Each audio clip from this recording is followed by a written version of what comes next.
La nostra bandera o senyera nacional és una bandera molt antiga i d'un origen força controvertit, però clarament de Barcelona, dels comtes reis de Barcelona, tot i que per poder-ho demostrar haguem de venir a Girona i entrar a la seva catedral.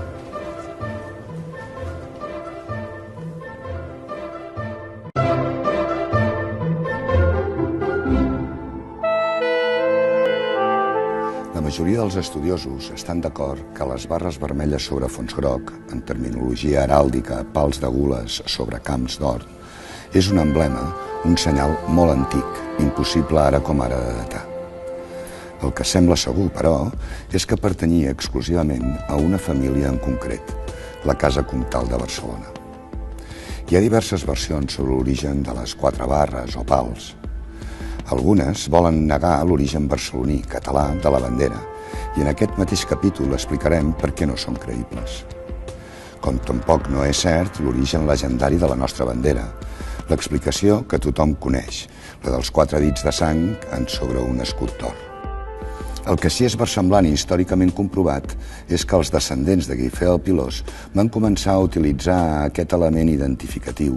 Sembla que l'origen de les banderes i l'heràldica és una innovació militar per distingir les identitats dels combatents en els camps de batalla, aportada pels normands, i la nostra casa dels comtes sobirans de Barcelona van emparentar amb les cases reials normandes, almenys en 2 ocasions. Aquesta vinculació entre la casa normanda i amb la comtal de Barcelona fa que la nostra senyera tingui tanta antiguitat.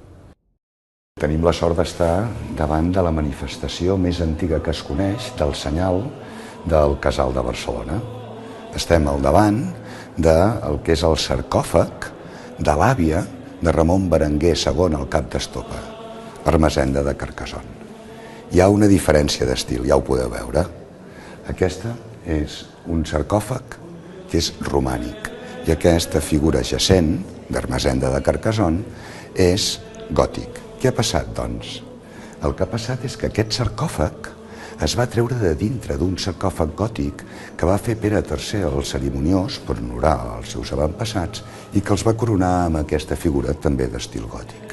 Però el que és important del que us estem explicant és que aquest sarcòfag és realment romànic i que, per tant, té una antiguitat molt superior a la que s'ha pogut donar com a origen de les 4 barres en Pere III el Cerimoniós. Per acabar-ho d'entendre, ara veurem el sarcòfag gòtic i veurem no només les diferències, sinó tot el conjunt de la història.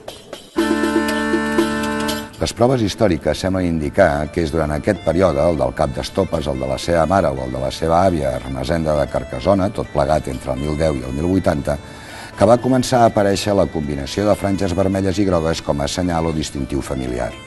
És per això que, amb tota propietat, es pot dir que el senyal de les 4 barres és un dels emblemes més antics d'Europa i que remunta als primers anys de l'aparició de l'heràldica.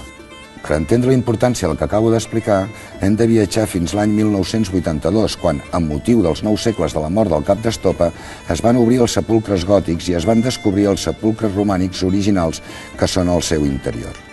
Veiem que l'emblema, el senyal comtal, no estan pintades encara en forma d'escut, és a dir, no estan enquivides dins d'una forma geomètrica buida. Són franges que envolten la tomba en posició vertical. Són 17 franges grogues i vermelles, de table en una etapa que podem denominar preheràldica.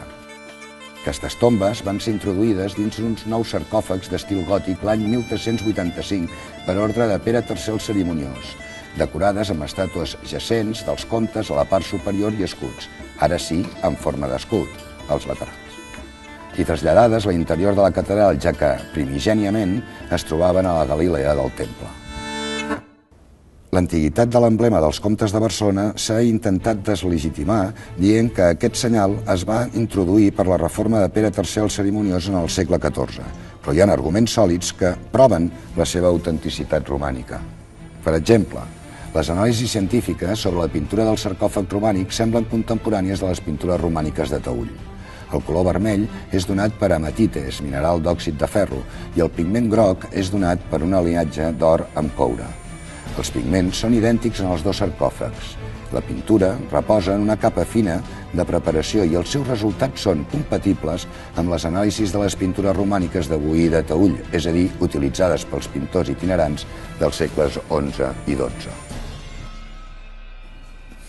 A més, les pintures dels dos sarcòfags són molt probablement anteriors a 1150. Si fossin posteriors, les barres estarien marcades dins d'una forma que dibuixés un escut i no estarien ocupant tot l'espai possible.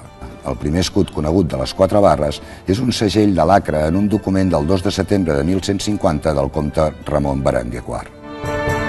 O també perquè es fa difícil de sostenir que Pere el Cerimoniós fes pintar aquestes barres sense forma d'escut, quan els sarcòfags romànics havien de ser introduïts per ordre seva dins els sarcòfags gòtics. No serien mai vistos i seria una decoració innecessària. A més, si Pere el Cerimoniós va ser el monarca que va determinar que les barres havien de ser 4, com és que els sarcòfags en tenien molt més de 4? Si ara abordem les raons adduïdes per dir que les 4 barres no són catalanes, ens adonarem que són de caràcter més polític que no pas científic. La hipòtesi vaticana, per exemple, es basa en una decoració amb barres vermelles i grogues, que certament encara és utilitzada en les cerimònies de Sant Pere de Roma, però mai no ha estat un emblema dels estats papals. Els emblemes vaticans han estat sempre la creu i les claus de Sant Pere. La hipòtesi aragonesa oblida expressament que l'antic senyal o emblema del Regne d'Aragó és la creu d'Aïnsa, una creu de plata blanca sobre un camp d'atzur blau. L'escut, particular de Pere III el Cerimoniós, inclou aquest emblema en el cas del seu emblema personal. Aragó va adoptar les 4 barres només després del casament de l'hereva Peronella amb el comte Ramon Berenguer IV. Si ara parlem de la tesi de la Provença, de l'emblema de la Provença, cal tenir en compte que la Provença va tenir un emblema amb les flors de lis quan va passar a ser territori de la Casa d'Anjou i amb les 4 barres quan va passar a ser un domini del Casal de Barcelona.